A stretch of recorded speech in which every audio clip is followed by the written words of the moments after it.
예, 오늘 회양날입니다.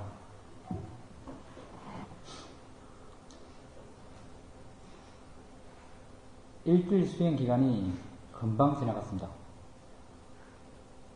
눈 깜짝할 사이에 지나갔죠.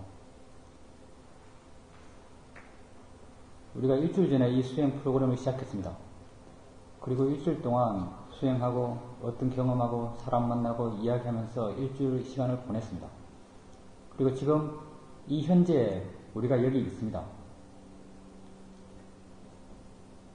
지난 일주일이 있는 것 같습니까? 있었던 것 같습니까?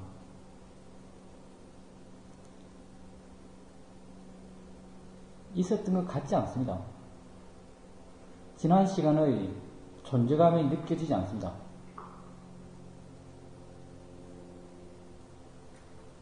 우리가 이 세상에 40년, 50년, 60년 전에 이 세상에 태어났습니다. 앙 하고 울면서 세상에 났습니다. 탄생했습니다. 눈 감고 있다 눈 뜨고 보고 배우고 이렇게 부딪히면서 세상을 살아왔습니다. 오래 살았죠. 기본 50년. 여기 평균 50년 될 것 같습니다. 기본 50년 살았습니다. 50년의 시간에 존재감이 있습니까? 여러분 그렇게 길게 살았다는 게 실감되십니까? 시간이 참 신기하죠. 존재감이 없습니다.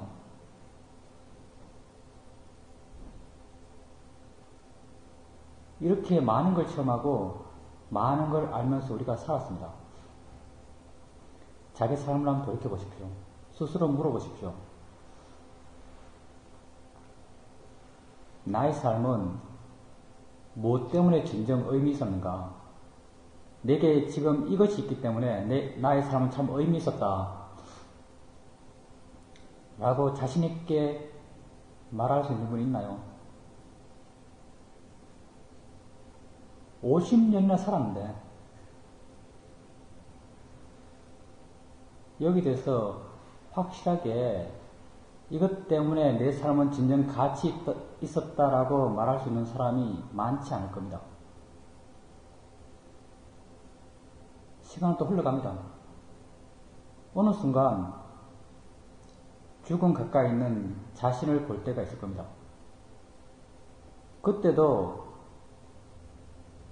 자신이 산 삶의 시간 80년 살았다고 해봅시다. 그 80년의 시간에 존재감이 있겠습니까? 존재감이 없습니다.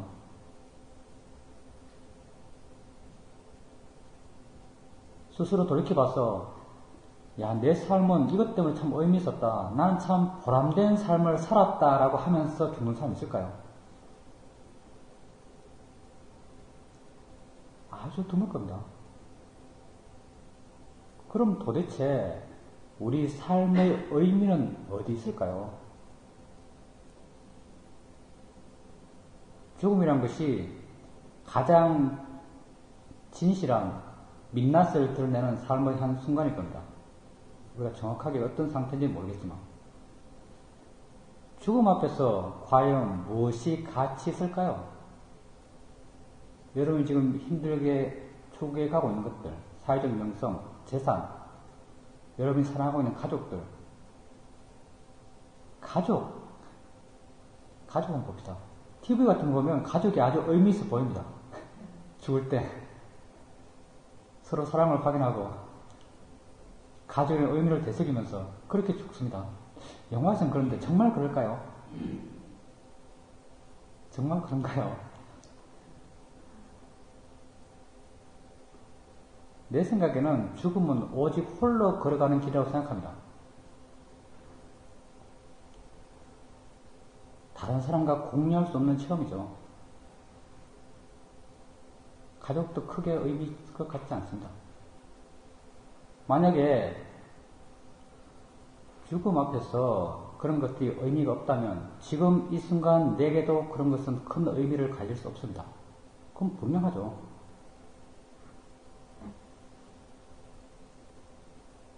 왜 우리에게 시간의 존재감이 느끼지 않는가? 왜냐하면 시간이라는 것은 없기 때문에 그렇습니다. 현재 내게 없습니다. 왜 재산, 사회적 명성 그런 것들이 의미 없는가? 현재 내게 알아지지 않기 때문에 그렇습니다. 우리 삶에서 우리의 삶의 진실은 오직 이 현재에 있습니다. 현재 내게 알아지지 않는 것, 그건 내게 의미가 없습니다. 와닿지가 않습니다. 관념적으로 의미 있다고 아무리 포장하더라도 실제 마음에 와닿지 않습니다. 현재 있는 것, 현재 내가 알 수 있는 것, 확인되는 것, 그것이 나에게 진정 의미 있습니다. 그러면 우리의 삶에서 무엇이 진정 의미 있는가? 저희 큰 사이도, 시어머니 사이도께서는 이런 말을 하셨습니다. 사람은 죽어도 지혜는 죽지 않는다. 제 스승인 우떼자니아 사이도께서는 지혜가 삶의 진정한 의미다라고 이렇게 말씀하셨습니다. 붓다 제자 가운데 아주 능력이 뛰어난 제자는 자신이 죽는 순간을 알았습니다. 그래서 죽기 전에 붓다에게 찾아갑니다. 그리고 붓다에게 붓다여 제가 언제 빠리 니빠나 죽음에 들겠습니다 라고 보고합니다. 그럼 이렇게 죽음을 앞둔 제자에게 붓다가 무슨 말씀을 하시는가? 제자여 내게 법문을 해다오 이렇게 말씀합니다. 그럼 그 제자가 자기 스승인 붓다에게 법문을 합니다. 법문 내용은 우리가 아는 거죠. 5가지 무더기에 일어나 6가지 감각기관에 일어나 대상과 마음의 작용, 그 연기성, 그 관계성 이런 것에 대한 법문을 합니다. 근데 그 법문의 내용이 그 제자가 공부해서 안 것입니까? 들어서 이해한 것입니까?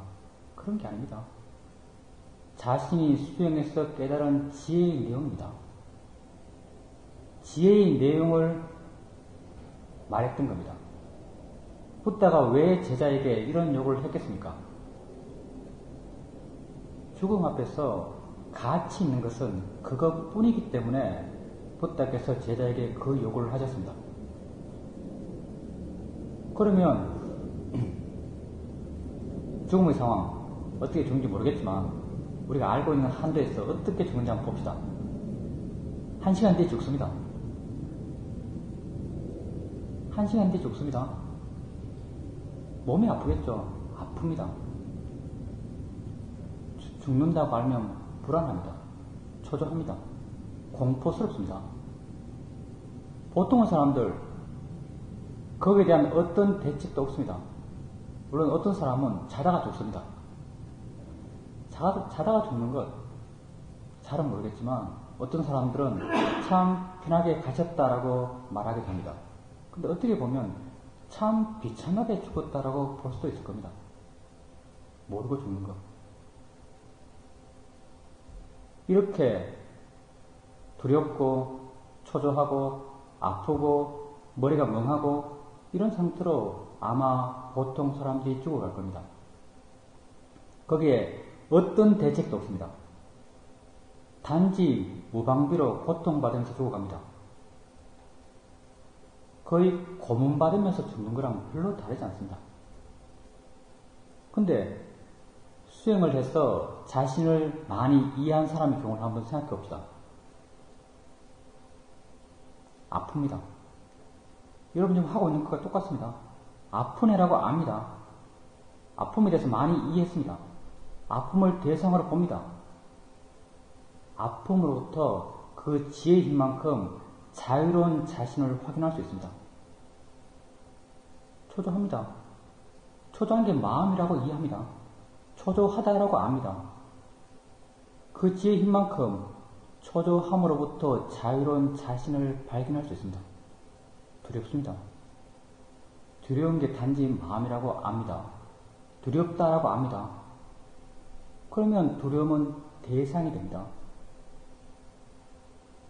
두려움을 대상으로 보고 있는 자신을 발견하게 됩니다. 그는 이렇게 자신에게 있는 지혜를 확인하면서 스스로 행복할 수 있습니다. 아, 내가 이렇게 바르게 보는 마음에 힘이 있구나. 내게 이런 지혜가 있구나. 라고 하면서 스스로 행복감을 느낄 수도 있습니다. 그는 내게 이런 지혜가 있어서 내 삶은 이렇게 의미 있었다라고 스스로 말할 수 있습니다. 왜? 그 죽음을 앞둔 그 현재의 시간에 그게 자기에게 확인되기 때문에 그렇습니다. 지혜가 그 순간 자신에게 있기 때문에 그렇습니다. 그리고 자기 스스로가 지혜가 있음을 압니다. 왜냐하면 있기 때문에. 현재 있기 때문에 그게 진정 의미 있는 것입니다. 지혜가 그렇게 삶의 진실한 순간이라고 할 수 있는 죽음 앞에서 의미 있다면 지금 이 순간 또 여러분에게 가장 가치 있는 것은 지혜입니다. 자신을 자유롭게 하고 자신을 행복하게 해줍니다. 우리가 이 수행을 하는 것도 바로 이렇게 지혜가 나기 위해서 수행합니다. 지혜가 나기 위한 수행, 지혜 명상, 이게 정말 쉽지 않습니다. 저희 스승께서도 다른 사람에게 지혜가 나게 하는 것은 정말 힘든 일이다. 왜냐하면 아주 많은 조건이 필요하기 때문이다.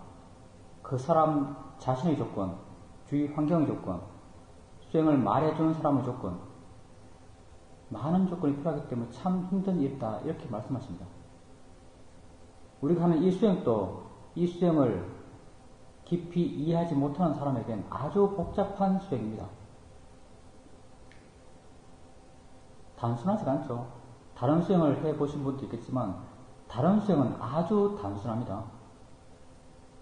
단순한 수행 방법이 있어서 그걸 그냥 계속해 나가면 됩니다. 그런데 우리는 수행 방법보다 수행하는 마음을 자꾸 따져갑니다. 어떻게 바른 마음을 수행하는 걸 자꾸 따져갑니다. 그러다 보니까 수행을 잘 이해하지 못하는 분에게는 이 수행법이 아주 어렵게 느껴질 수도 있습니다. 우리는 지혜를 위해서 수행합니다. 지혜가 나기 위해 수행합니다. 지혜가 왜 가치 있는가? 지금 내가 지혜 있음을 알 수 있기 때문에 가치 있습니다. 지금 있는 것, 그게 진정 소중한 것입니다. 지혜가 나기 위해서 우선 여러분에게 필요한 것, 그것은 많은 지식입니다. 많이 아셔야 합니다.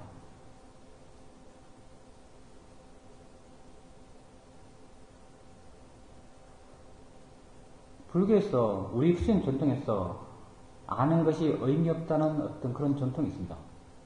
좀 의미 없는 전통이죠. 수행이 우리 인간이 할 수 있는 가장 고귀한 활동이라고 저는 생각합니다. 왜냐하면 자신을 본질적으로 바꾸어가기 위한 활동이기 때문입니다. 세상에 그 무엇이 자기 자신을 본질적으로 바꿀 수 있겠습니까? 오직 수행만이 할 수 있는 일입니다. 이렇게 힘든 일, 고귀한 일 하면서 아무것도 모르고 맹목적으로 해나간다면 과연 바르게 할 수 있을까요? 세상을 살아가는 사람도 자기가 하는 일을 잘하기 위해서는 많은 지식이 필요합니다. 그리고 많이 생각해 봐야 합니다. 여러분 이 수행에 대해서 많이 아십시오. 많은 정보를 취하십시오. 지금 내가 여러분에게 해주는 말, 이것 또한 정보들입니다. 그리고 부탁해서 하시는 경전, 그것 또한 정보가 될 겁니다. 부탁해서 하신 여러 가지 경전 가운데 수행과 관련된 가장 많은 시사점을 주는 경전은 상류단 니까야입니다. 여유가 되시면 한번 읽어보십시오. 그리고 수행과 관련된 책들을 많이 읽으십시오. 수행과 관련된 책은 범람하고 있습니다. 그런데 다른 수행법과 관련된 책은 읽을 필요가 없습니다. 우리가 하고 있는 수행, 쉐오민 센터에서 행해지고 있는 신념처 수행과 관련된 책을 읽으십시오. 왜냐하면 우리는 진실을 알기 위한 사람들이죠. 수행 현장의 진실을 아셔야 됩니다. 부다가 2500년 전에 법을 펴셨습니다. 이렇게 법의 가르침을 바르게 전승하기 위해서 비구상가가 무단히 노력했습니다. 그렇지만 그 세월 속에서 많이 사라졌고 많은 오류가 생기는 건 필연이었습니다. 그 이후에 부다의 가르침에 대해서 각각 다른 해석들이 많이 나왔고 그 해석에 따라서 다른 수행법들이 많이 나왔습니다. 지금 또 미얀마 같은 데 가보면 많은 수행 스승들이 다양한 방법의 수행을 가르치고 있습니다. 아주 이상적으로 생각했을 때 우리는 이런 생각을 할 수 있습니다. 가는 길은 다르지만 결국 도착하는 곳은 같다. 이런 생각을 할 수 있습니다. 그런데 실제 그렇지 않습니다. 가는 길도 다르고 도착하는 지점도 다릅니다. 다른 이야기를 하고 계십니다. 여러분이 선택을 하셔야 됩니다. 수행 방법에 대해서. 여러분이 다른 수행을 하신다면 다른 수행과 관련된 정보를 얻으십시오. 그런데 만약 여러분이 쉐오멘 수행을 꾸준하게 하시겠다면, 신념처 수행을 꾸준하게 하시겠다면 이 수행과 관련된 정보를 얻으십시오. 인터넷 같은 곳에 들어가면 쉽게 얻을 수 있습니다. 그리고 많이 읽고 많이 들으십시오. 제가 이 수행을 나름 바르게 했고 나름 수행의 바른 결과가 생겼던 가장 큰 원인을 끊임없이 읽었고 끊임없이 들었기 때문이라고 생각합니다. 제가 미얀마의 쉐오미 센터를 15개월 쭉 있었는데 하루도 빼놓지 않고 읽었고 하루도 빼놓지 않고 일정 시간 들었습니다. 그게 내게 아주 큰 힘이 되었습니다. 그리고 그렇게 읽고 들었던 것은 계속 내게 새롭게 이해됐습니다. 왜냐하면 우리는 지혜 명상을 하기 때문에 그렇습니다. 지혜 명상은 내 마음의 조건이 바뀌면 똑같은 내용도 다르게 이해됩니다. 내용 자체가 바뀌는 것이 아니라 다른 느낌으로 내게 와 닿습니다. 다른 이해의 느낌이 내 마음에 생깁니다. 여러분 이 수행을 꾸준하게 하시겠다고 하신다면 항상 읽으시고 항상 들으십시오. 그게 여러분에게 큰 힘이 될 것입니다. 그리고 많이 생각하셔야 됩니다. 여러분이 수행을 계속 해 나가시면서 이렇게 정보를 계속 얻어 가시게 되면 생각하려고 할 필요가 없습니다. 마음이 생각합니다. 우리 마음의 또한 고유한 성질입니다. 생각하는 마음의 성질입니다. 자기가 모르는 것에 대해서 생각하면서 자연스럽게 소화시켜 나갑니다. 또 수행을 해 나가면서 어떻게 수행할 것인지에 대해서 여러분 고민을 해 나가셔야 됩니다. 이렇게 조금씩 수행에 능숙해져 가야 됩니다. 그리고 지혜가 생기기 위해서는 어떤 통찰의 지혜가 생기기 위해서는 실제 하는 법을 대상으로 수행할 수 있어야 합니다. 실제 하는 법, 이게 어려운 게 아니죠. 눈 때문에 보는 것. 실제 보지 않습니까? 그게 실제 하는 법입니다. 듣는 것. 실제 듣지 않습니까? 이게 법입니다. 여러분 생각하지 않습니까? 이게 법입니다. 이걸 분명한 알아참 대상으로 알아차림할 수 있어야 됩니다. 이것도 쉽지가 않죠. 말은 이렇게 하지만. 우선 대상과 마음이 있습니다. 대상은 분명하죠. 그것 가지고 알아차림 하라면 알아차림 아주 잘합니다. 소리도 분명하고 보이는 것도 분명하고 느낌도 분명합니다. 근데 우리는 대상으로 수행하지 않습니다. 그럼 대상은 법이 아닌가? 대상도 당연히 법입니다. 대상도 알아지는 성질로서 그 고유한 성질들을 가지고 있습니다. 보이는 것은 보이는 성질, 들리는 것은 들리는 성질, 그 고유한 성질들을 갖고 있습니다. 대상을 봐가면서 대상의 성질을 이해해 나가고 나중에 대상과 함께 작용하는 마음의 성질을 이해해가도 우리가 똑같은 수행을 해 나갑니다. 부다 당시 때는 이 대상과 관련된 많은 수행 주제가 주어졌습니다. 근데 요즘 우리가 대상을 가지고 수행하기에 어떤 문제가 있는가? 대상을 보면서 대상의 성질을 이해할 때 방해되는 요인이 뭔가? 관념이라는 것입니다. 관념이 분명하면 분명할수록 작용과 성질을 이해하는데 힘듭니다. 여러분이 6가지 감각기형 가운데 작용하는 마음을 제일 알기 어려운 게 뭔가? 보는 작용입니다. 보는 작용이 왜 어려운가? 보이는 대상이 너무나 분명한 관념이기 때문에 그렇습니다. 근데 부다 당시로부터 지금까지 관념은 계속적으로 강화되어 왔습니다. 사제는 계속 두꺼워지고 있습니다. 그리고 우리 마음엔 욕심의 힘이 점점 커져가고 있습니다. 대상을 보면 사람들은 쉽게 그 대상에 밀착하고 그걸 좋아하고 그것에 머물고 싶어하는 마음이 생깁니다. 그래서 우리는 대상을 중심으로 한 수행을 하지 않습니다. 우리는 마음을 중심으로 한 수행을 하죠. 마음은 어떻습니까? 좀 엉덩이 느낌이 있습니다. 알기 때문에 있다고 말할 수 있습니다. 아는 마음이 어디 있습니까? 어떤 모양입니까? 어떤 색깔입니까? 어떤 말도 우리는 할 수 없습니다. 다시 말해서 관념화되지 않습니다. 아는 마음이 없습니까? 있습니다. 분명히 알고 있습니다. 이렇게 그 분명한 작용이 있지만 모양으로도 위치로도 형태로도 크기로도 정의되지 않는 것, 관념적으로 해석되지 않는 것, 관념적으로 알 수 없는 것, 이걸 우리는 빠라마타 법이라고 말합니다. 물론 수행을 해 나가는 데 있어서 마음을 보는 것이 어렵습니다. 수행 초기에. 근데 만약 마음을 대상으로 할 수 있다면 그건 법으로서만 대상으로 할 수 있습니다.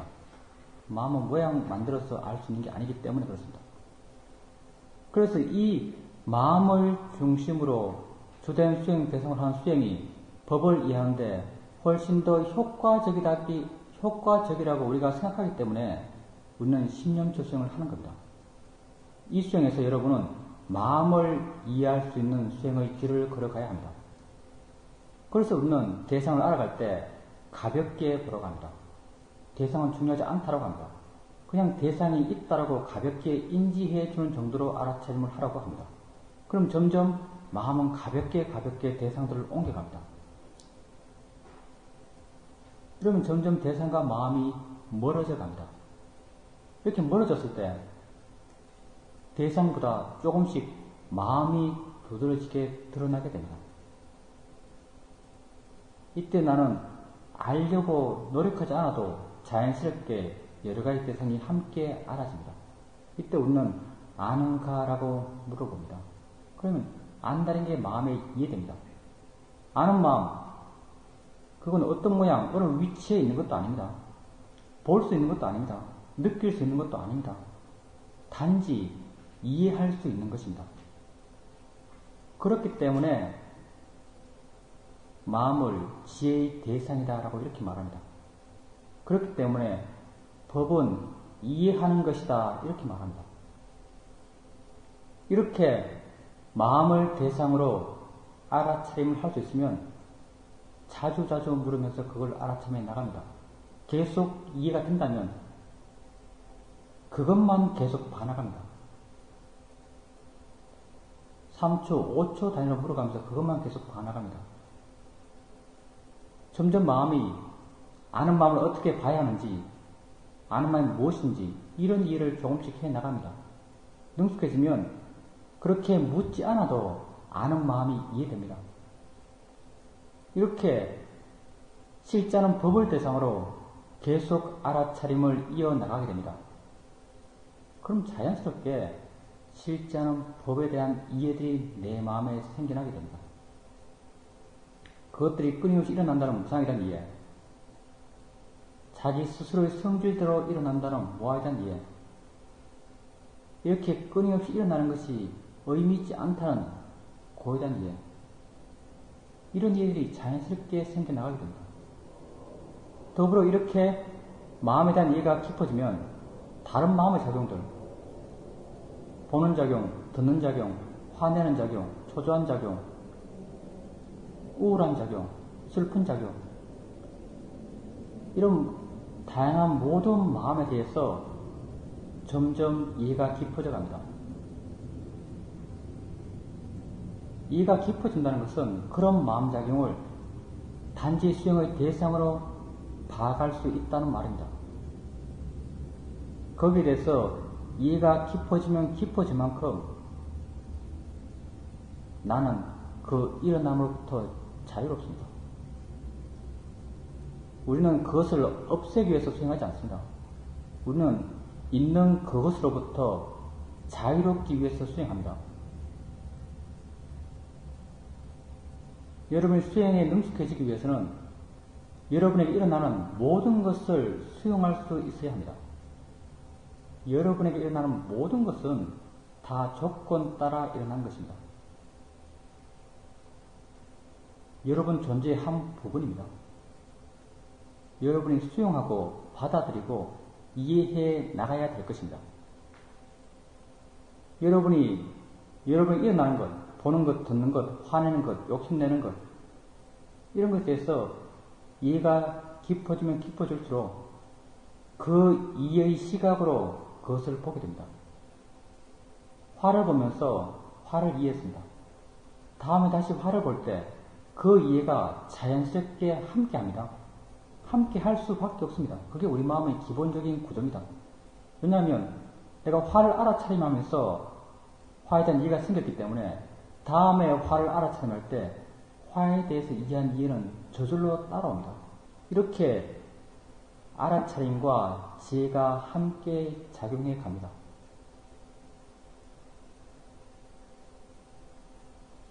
그렇게 계속 그 이해를 갖고 알아차림을 해 나가게 되면 조금씩 그 이해가 분명해집니다. 알아차림보다 알아차림이 이미 그냥 있는 것이고 그 지혜가 점점 도드라집니다. 능숙해지면은 지혜를 확인해 가게 됩니다. 내가 이해했다는 것을 끊임없이 알면서 수행하게 됩니다.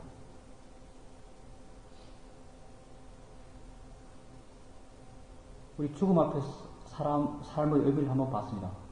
여러분 지금 이 순간 살면서 여러분에게 지혜가 있다는 걸 계속 확인하면서 살아보십시오.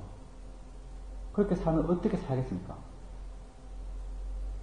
항상 마음에 기쁨이 있으면서 삽니다. 내게 지혜 있음을 확인합니다. 내가 바르게 살고 있다는 걸 확인합니다.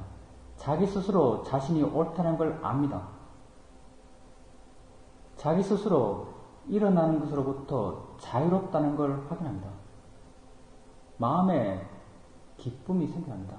자기 삶이 벅차게 느껴집니다. 보람있게 느껴집니다. 여러분이 여러분 자신을 알아가면서 수행을 계속해 나가게 되면 이런 삶을 살 수 있습니다. 아주 대단한 것, 아주 위대한 것, 그건 미래에 있지 않습니다. 지금 이 순간 여러분에게 있습니다. 그리고 지금 여러분이 그렇게 하고 있습니다. 이렇게 우리는 지혜 명상을 해 나갑니다. 근데 기본적으로 우리에게는 관계가 아주 큽니다. 지금 여러분 수행해 가면서 야, 수행이 참 좋다. 수행해야지. 라고 생각하는 것과 진짜 수행을 꾸준하게 하는 것과는 전혀 다른 문제죠. 여러분이 수행을 설령 꾸준하게 하더라도 어떨 때 마음이 안 좋을 때는 이거 왜 하지? 내가 이거 왜 할까? 이런 생각도 듭니다. 수행을 꾸준하게 한다는 것은 쉬운 일이 아닙니다. 여러분이 수행을 꾸준하게 하기 위해서 가장 필요한 것은 도반입니다. 함께 수행할 수 있는 사람. 도반은 아주 광범위한 의미입니다. 붓다도 우리의 도반입니다. 붓다가 있기 때문에 우리가 이렇게 수행할 수 있습니다. 나도 여러분의 도반입니다. 여러분도 나의 도반입니다. 함께 수행을 공유할 수 있습니다. 그리고 그런 도반에게 자신을 공개할 수 있습니다. 수행에서 자신을 객관화시켜 나가는 것, 그게 아주 중요합니다. 수행 그 자체도 자신을 객관화시켜 나가는 것이지만 외적으로 객관화시키는 것도 아주 중요합니다. 왜냐하면 우리에게 번뇌가 크니까 자신에게 생긴 것을 수행을 통해서 자신이 체험한 것을 어떻게든 좋게 해석하려고 합니다. 수행적으로 의미 있는 것으로. 그게 기본이죠, 우리 마음은. 그래서 자신을 공개할 수 있어야 됩니다. 그렇기 때문에 우리 수행에서 인터뷰가 아주 중요하죠. 인터뷰가 그런 역할을 합니다. 자신을 아주 객관화시킵니다. 부처께서는 좋은 도반이 수행자의 삶의 전부다 이렇게 말씀하셨습니다. 왜냐하면 좋은 도반이 있을 때 수행을 꾸준하게 해 나갈 수 있기 때문에. 만약 좋은 도반이 없다면 어떻게 한번 방법을 고안해 보십시오. 자신을 객관화시킬 수 있는 방법. 뭐 인터넷에 글을 올린다든지 수행 일기를 쓴다든지 이것 또한 방법이 될 수 있습니다. 제한적으로. 정말 좋은 도반, 정말 지혜명상의 좋은 도반은 큰 힘입니다. 제가 다른 사람과 수행에 대해서 이야기하면서 그 상대가 진짜 통찰지가 난 이야기를 한다고 해봅시다. 그러면 내가 그걸 알아듣습니다. 그리고 그 지혜의 감동이 내 마음에 와서 공명합니다. 내 마음에 함께 삐띠가 일어납니다. 내 마음에 함께 기쁨이 나고 행복감이 내 마음에 생깁니다. 정말 통찰지가 난 이야기를 하는 사람의 말을 들으면. 그리고 이 여운이 잠시 있는 것도 아닙니다. 이 여운이 한참 갑니다. 이 좋은 마음의 상태가 한참 갑니다. 저도 왜 그런지 모르겠습니다. 아주 신기한 체험이죠. 근데 정말 그렇습니다. 우리가 보통 사회에 살면서 다른 사람이 야, 내 돈 1000만원 벌었어 하면 화나죠. 공짜로 1000만원 생겨서 화납니다. 수행도 보통의 수행, 이런 보통의 수행 한번 보십시오. 보통의 수행에서 야, 내 이만큼 좋은 수행 처음 했어. 그럼 화납니다. 그래, 너 잘났어.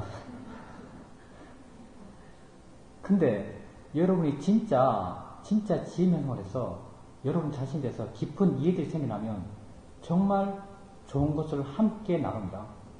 저도 어떻게 그렇게 가능한지 모릅니다. 근데 실제 그렇게 됩니다. 지혜만큼 좋은 게 뭐 있겠습니까? 지혜만큼 좋은 건 없습니다. 근데 상대가 자신의 지혜를 이야기하면 그 지혜가 내게 공명합니다. 물론 그때 그 지혜를 이해하기 위해서는 내게 그 지혜가 있어야 합니다. 내 지혜를 확인하면서 내 마음이 공명하면서 내 마음의 삐띠, 수카 이런 좋은 마음들이 함께 일어납니다. 그리고 그 좋은 마음 상태가 아주 오래 갑니다. 어떨 때는 하루 종일 갑니다. 진짜 자비희사에서 함께 기뻐함 이게 있죠. 함께 기뻐함. 정말 함께 기뻐합니다. 아주 순수하게.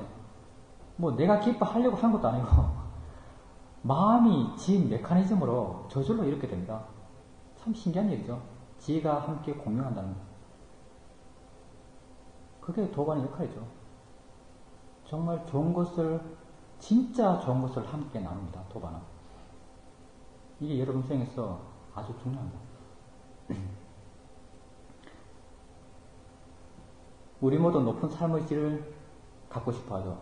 수준 높은 삶을 살고 싶습니다. 보통의 사람은 자신의 외적인 조건을 좋게 만들므로써 삶의 질을 높이려고 합니다. 우리가 수행을 해오면서 그것의 한계를 분명히 알죠. 외적인 모든 것들 다 관념적인 것들입니다. 내가 해석한 것입니다. 그 가치들, 내가 부여한 것입니다. 아주 가변적이고 아주 순간적인 것입니다. 나의 행복을 절대 담보할 수 없습니다. 그리고 어쩌면 이런 외적인 추구들, 외적으로 자신을 향상시키려 하려는 노력들, 이런 것들은 자신을 행복하게 하기는커녕 자신을 고통스럽게 할 위험성도 아주 많습니다. 여러분 외적으로 뭘 추구하십니까? 추구한다면 더 보기 좋은 것, 더 느끼기 좋은 것, 더 아름다운 것, 더 맛있는 것, 이걸 추구하고 있죠. 이게 우리 사회의 문화의 발달 방향이죠. 문화가 발달하고 있습니다. 발달한다고 이야기합니다. 어떤 방향으로 발달하고 있습니까?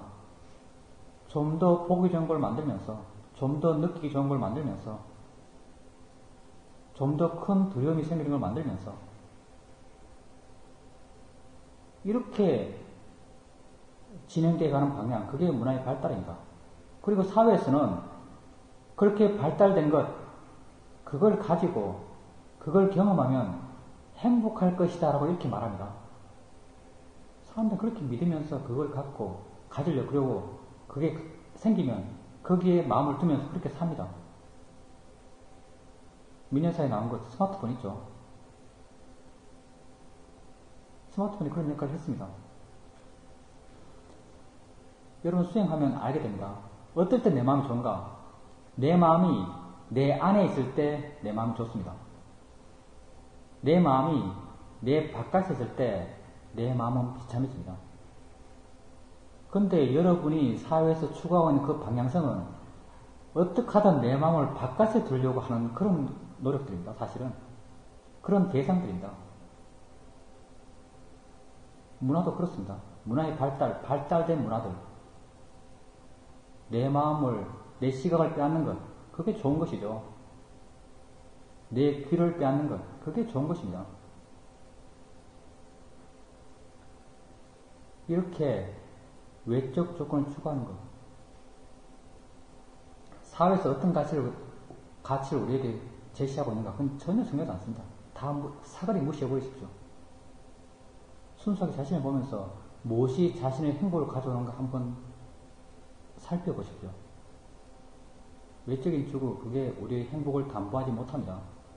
진정 우리의 삶의 향상된 모습은 좋은 마음에서 나옵니다. 마음이 좋았을 때 우린 진정 행복합니다. 이건 절대적인 것이죠.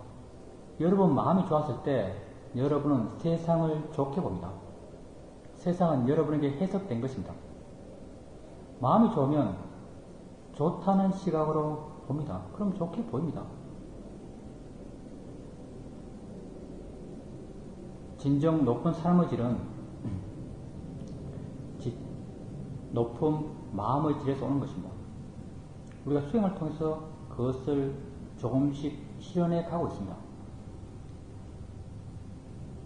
수행하는 사람들, 어찌 보면 우리처럼 수행하는 사람들을 수행 안 하는 사람들은 넌 참 이기적이야. 너만 신경 쓰고 너 잘 되려고 그렇게 하고 있지 않느냐. 넌 참 이기적이네. 이렇게 말할 수도 있습니다. 어느 제자가 저희 스승에게 이렇게 물었죠. 사람을 어떻게 봐야 됩니까? 스승께서 대상으로 봐라. 아니 그건 너무 비인간적이지 않습니까? 그게 진짜 인간적인 것이다. 제 스승은 딱 여기까지 말하죠. 사람을 대상으로 보는 것이 진정 인간적인 것이다. 여기까지 딱 말합니다. 그게 뭐지? 들으면 모릅니다. 그 말을 어떻게 이해하겠습니까? 또 사회자의 그 카리스마에 눌려가지고 우리는 더 물어보지도 못합니다.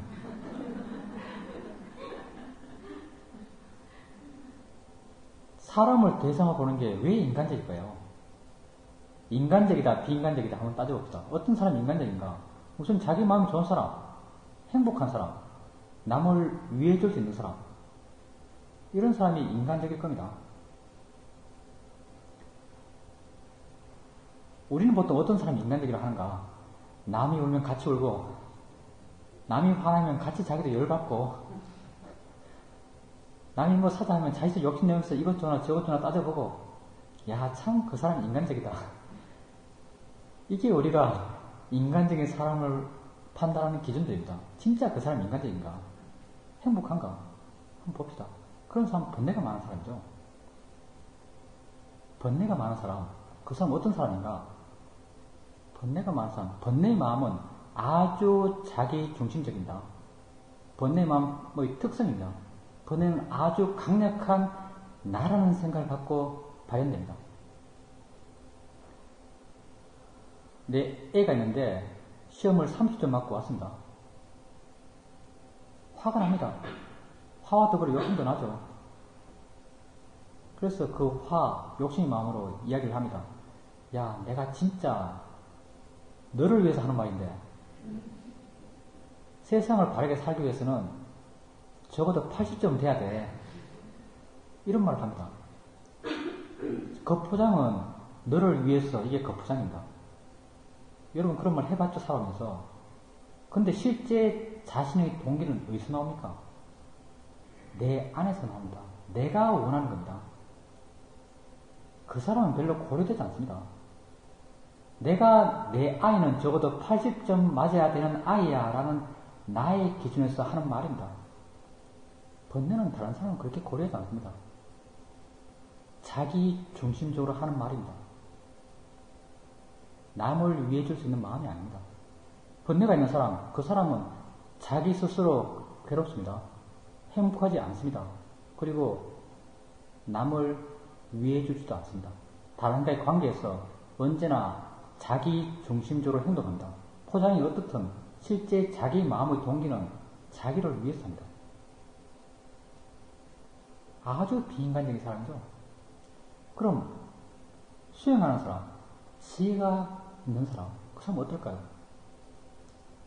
그 사람은 자기를 관찰해가면서, 자기를 이해해가면서, 자기를 아주 객관적으로 봐나가는 사람입니다. 자신에 대해서 점점 평온해져가는 사람입니다.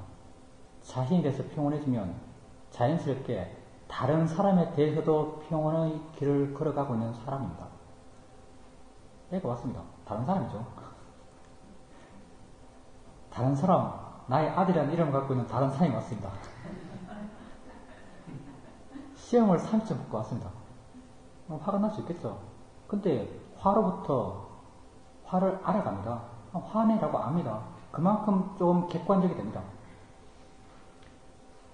그리고 그 상황에서 그 상황을 어떤 선입견 없이 그 상황을 바르게 있는 그대로 해석합니다. 그리고 그에게 이야기해주죠. 얘는 똑같은 말 합니다. 말은. 너 인생을 위해서 말하는데 제대로 살려면 8점 돼야 돼. 이런 말을 합니다. 그 애가 꼭 80점 맞는 사람이 되야겠다고 별로 집착하지 않습니다. 근데 그때 그 말을 하는 판단 기준이 어딘가? 그 판단 기준이 그 아이에게 있습니다. 내가 원해서 하는 말이 아닙니다. 그 아이에게 필요하다라고 내가 이해했기 때문에 하는 말입니다. 이런 말을 하게 됩니다. 그리고 설령 다음에 그 아이가 다시 25점 맞고 하더라도 별로 마음에 충격을 받지 않습니다. 이 사람은 우선 자기 마음이 좋습니다. 스스로 행복합니다. 그리고 다른 사람과의 관계에서 그 중심이 다른 사람에게 있습니다. 다른 사람을 위해서 말하고 다른 사람을 위해서 행동합니다. 왜냐하면 그 사람에게 이러나 저러나 큰 가치가 없기 때문에 실제 평온의 마음이 있는 사람. 그렇기 때문에 사이독께서 그런 말을 한 거죠. 사람을 대상으로 보는 사람, 그 사람이 진정 인간적이다 라는 말을 하신 겁니다. 부처께서 우리에게 큰 혜택을 주셨죠. 우리가 흔히들 부처님께서 중생을 가히 여기셔서 이런 말을 합니다. 이게 사실은 틀린 말이죠. 부처님은 중생을 불쌍하다고 생각할 수가 없습니다. 왜냐하면 붓다의 마음은 완전한 평온으로 이루어져 있기 때문에 그렇습니다. 부처님은 중생이라는 생각도 없습니다. 불쌍하다고 생각하지도 않습니다. 단지 중생에게 이것이 필요하기 때문에 법을 펴신 겁니다. 중생에게 도움이 된다고 알았기 때문에 법을 펴신 겁니다. 좋은 일을 한다는 생각도 없습니다. 꼭 중생이 이렇게 되어야 된다고 정한 것도 없습니다. 단지 당신은 할 뿐입니다. 그래서 아라한들의 행은 업이 되지 않는다라고 말합니다. 동기가 없기 때문에. 단지 한만 있기 때문에. 그래서 붓다의 자비를 대자비라고 이렇게 말하죠.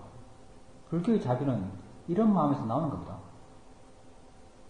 여러분이 수행을 해 나가면서 여러분 자신을 객관적으로 이해해 나가고 점점 자신에 대해서 평온해져 가고 이렇게 되어 나갈 때 조금씩 여러분 이렇게 되어 나갑니다. 업을 조금씩 적게 쌓아갑니다. 업이라는 게 딴 게 아닙니다. 업이라는 것은 마음의 힘입니다. 의도의 힘이 바로 업입니다. 힘이 크면 클수록 더 강한 업을 짓는 겁니다. 여러분이 점점 평온이 개발돼 감으로써 여러분이 어떤 행동을 할 때 이 의도의 강한 것이, 의도의 강함이 점점 약해져 갑니다. 같은 행동을 하더라도 조금씩 한만 있는 그런 상태로 나아가고 있습니다. 아라한의 길을 가고 있는 거죠, 우리가. 수행하는 사람과 수행하지 않는 사람 한번 비교해 봅시다. 수행하는 사람은 자신의 삶의 현재의 그 현장에서 무엇을 봐야 되고 어떻게 봐야 되고 어떻게 진행되어 가는지를 아주 명확하게 아는 사람입니다. 수행하지 않는 사람은 그건 모르는 사람이죠. 세월이 흐르는 대로 마음이 시키는 대로 이렇게 흘러가며 따라가는 사람입니다. 삶의 한 장면을 상징해 봅시다. 지하철 탔습니다. 사람들이 이리저리 밀립니다. 화가 나죠. 수행하지 않는 사람, 그 화를 자기의 화라고 합니다.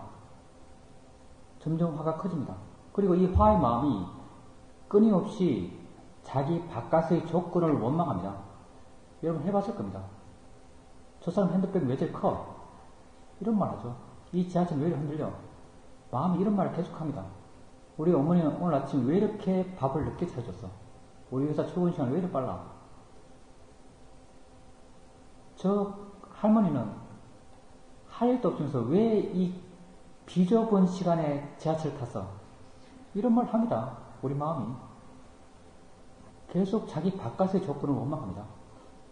그는 그렇게 부딪힌 느낌들을 불쾌한 느낌이라고 합니다. 어떻게 봐야 될지 모릅니다. 점점 불쾌한 느낌을 키워갑니다. 그는 그 자신의 삶의 상황에서 무엇을 어떻게 봐야 될지, 어떻게 그 문제를 해결해야 할지 아무런 지표가 없는 사람입니다. 단지 그렇게 흘러가고 있는 사람입니다. 수행을 할 줄 아는 사람, 능숙한 사람 한번 봅시다. 부딪힙니다. 밀립니다. 화가 났습니다. 화 안 나면 성민이죠. 화나는 건 아주 자연스러운 겁니다. 화났습니다. 화났다고 압니다. 아, 이건 자연의 이치야 라고 바른 견해를 일으켜줍니다. 화를 조금 대상으로 볼 수 있습니다. 그럼 화가 더 이상 커지지 않습니다. 부딪힙니다. 느낌이 납니다. 첫 반응은 불쾌하다는 반응이었습니다. 그럼 스스로 생각해 봅니다. 왜 불쾌하지? 느낌뿐인데. 느낌을 단지 느낌으로 보려고 합니다. 그는 그렇게 모든 원인을 자기 안에서 찾습니다. 그는 자기 안에 몰면서 만족합니다. 그리고 그렇게 바라보고 있는 자신을 보면서 그렇게 자신에게 있는 지혜를 확인하면서 그에게는 기쁨이 생기기도 합니다. 그는 그 순간 바르게 사는 사람이고 오르려고 하는 사람입니다. 그는 그때 무엇을 봐야 되고 어떻게 봐야 되고 어떻게 살아가야 하는지 아주 명확한 답을 갖고 있습니다. 꼭 그런 특정 상황이 아니죠. 여러분이 지금 살고 있는 지금 이 순간 앉아있죠. 듣고 있습니다. 여러분 이 순간 여러분이 뭘 해야 될지 여러분 압니다. 소리 내라고 여러분 알 수 있습니다. 진짜는 소리야. 이 순간 여러분 수행한다면 여러분 그걸 알아갑니다. 실제는 건 느낌이야. 그 느낌을 알 수 있습니다. 마음에 어떤 반응이 나면 그 반응을 어떻게 봐야 하는지 여러분 압니다. 아주 분명한 기준을 갖고 여러분 삶을 살아갑니다. 이 두 사람의 삶의 질이 얼마나 다릅니까? 비교도 안 됩니다. 우린 정말 대단한 삶을 삽니다. 수행자는 정말 대단한 삶을 삽니다. 공자께서 사람을 양분하기를 소인과 대인으로 나눴다고 합니다. 대인은 의로움을 추구하는 사람, 소인은 이로움을 추구하는 사람. 우리만은 대인은 없다고 제가 자신합니다. 우리는 아침에 눈 뜨면서 무엇이 존재의 진리인가? 무엇이 진짜인가? 그것 따집니다. 실자는 보면 무엇인가? 그것 따집니다. 항상 옳은가 그른가의 마음의 지혜가 판단하는 판단에 따라서 살고자 합니다.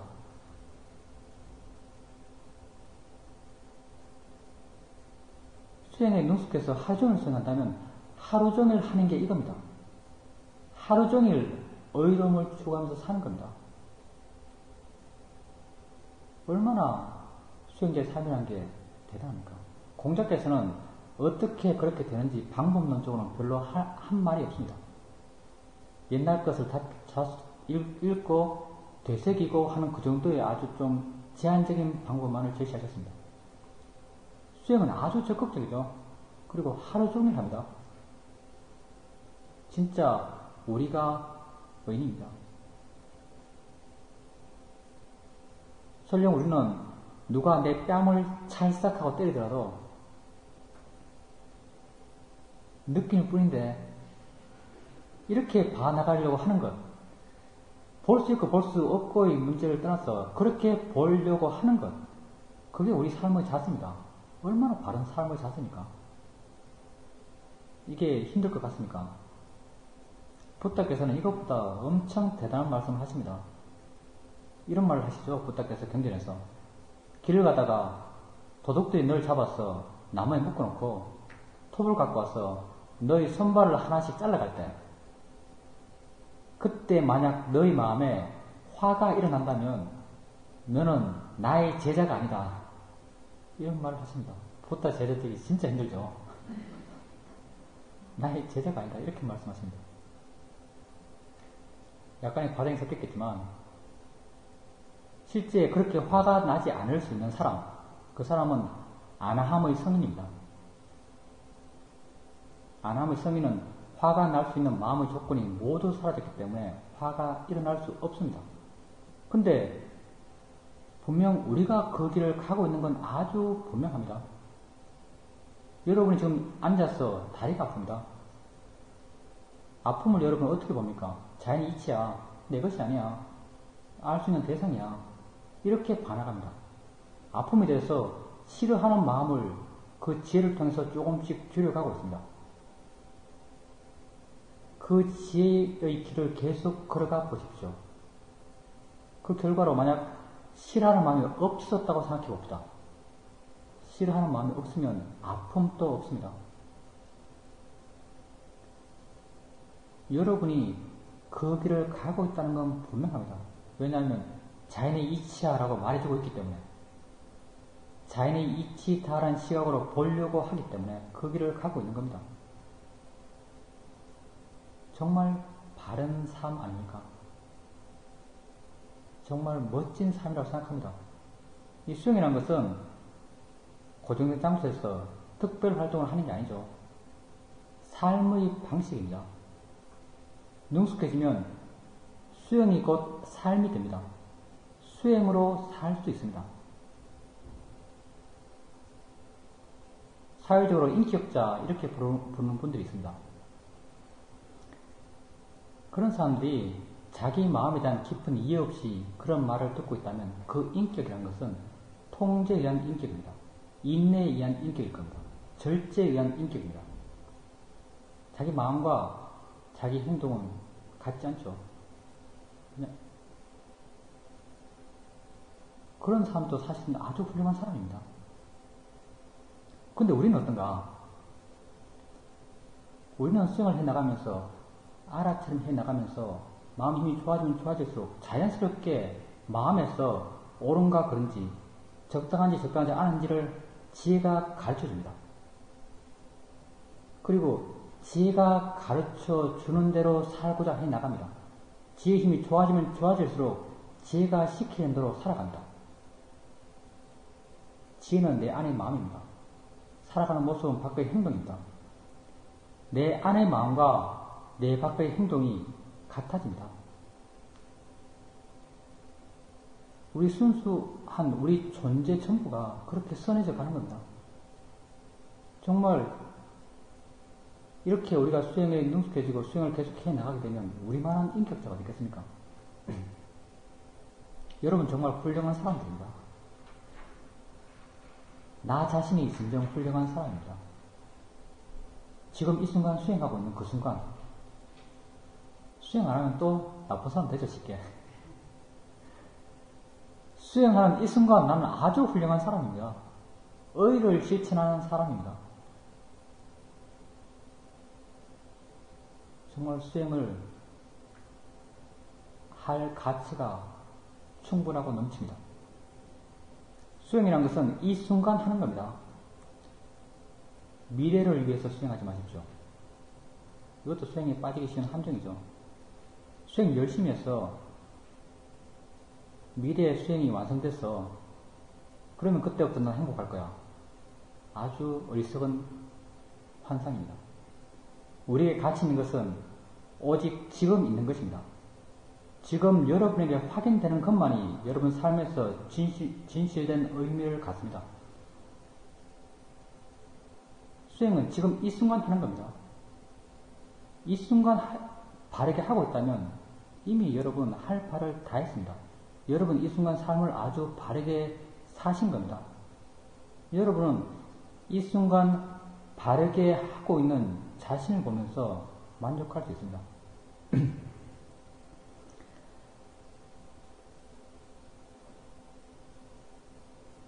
제 스승께서 당신이 바르게라는 규칙이 있습니다. 마지막에 항상 이 말을 합니다.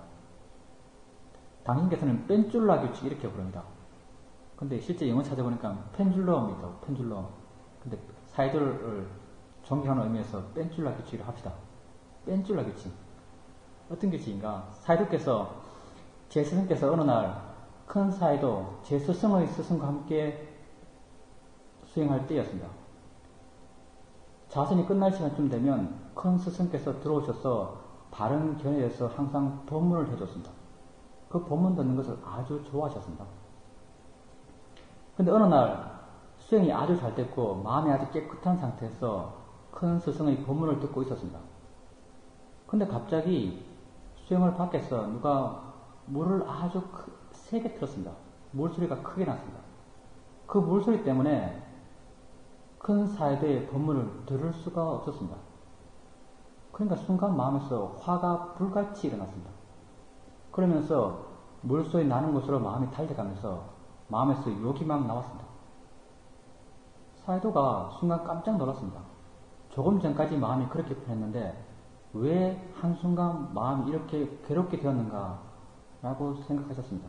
그리고는 당신의 마음이 일어나는 것, 마음의 느낌들, 마음의 변화들, 마음의 움직임들 이런 것들을 관찰하시면서 아주 깊은 이해가 생겼습니다. 큰 사이드의 법문을 들으면서 그걸 소리로 알지 못하고 좋아하는 마음으로 들었기 때문에 그게 안 되었을 때 화가 났다는 걸 알았습니다. 30만큼 좋아하면 안 됐을 때 30만큼 화가 나고 100만큼 좋아하면 안 되었을 때 100만큼 화가 난다는 걸 알았습니다.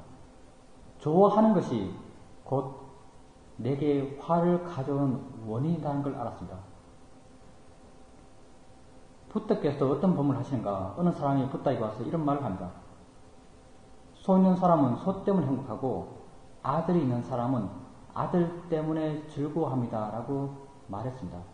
부처께서 이 말에 대해서 어떻게 대꾸하시는가?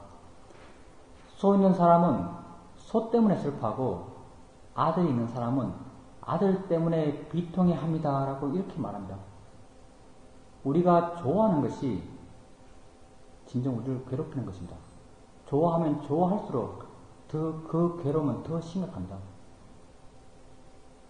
여러분이 살면서 누구를 가장 좋아하십니까? 누구를 가장 사랑하십니까? 쉽게 말할 때는 여러분 배우자, 여러분 아들, 여러분 딸을 가장 좋아한다라고 말하실 겁니다. 살아오면서 여러분 누구 때문에 정말 참기 힘든 고통을 겪었습니까? 여러분 배우자, 여러분 아들, 여러분 딸 때문에 정말 참기 힘든 고통을 겪었습니다. 그만큼 좋아했기 때문에 그만큼 괴로운 겁니다. 그리고 그 좋아함이 집착의 좋아함이었기 때문입니다. 근데 여러분이 그런 가족들보다 더 좋아하는 존재가 있습니다. 여러분 자신이죠. 내 아들도 내 아들이니까 가치가 있죠. 남의 아들이 어떻게 됐다는 이야기 들어도 전혀 마음이 반응하지 않습니다. 내 것이다라고 생각하기 때문에 가치 있게 여겼던 겁니다. 여러분이 세상에서 가장 좋아하는 존재는 여러분 자신입니다. 경전에서 부탁해서 모든 존재는 자기 자신을 가장 존귀하게 여긴다라고 말하고 있습니다.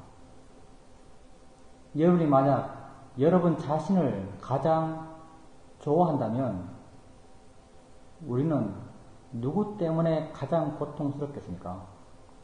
우리는 나 때문에 가장 고통스럽습니다. 나를 좋아하는 만큼, 나에게 집착하고 있는 만큼 나는 나 때문에 괴롭습니다. 왜냐하면 나를 모르기 때문에 그렇습니다.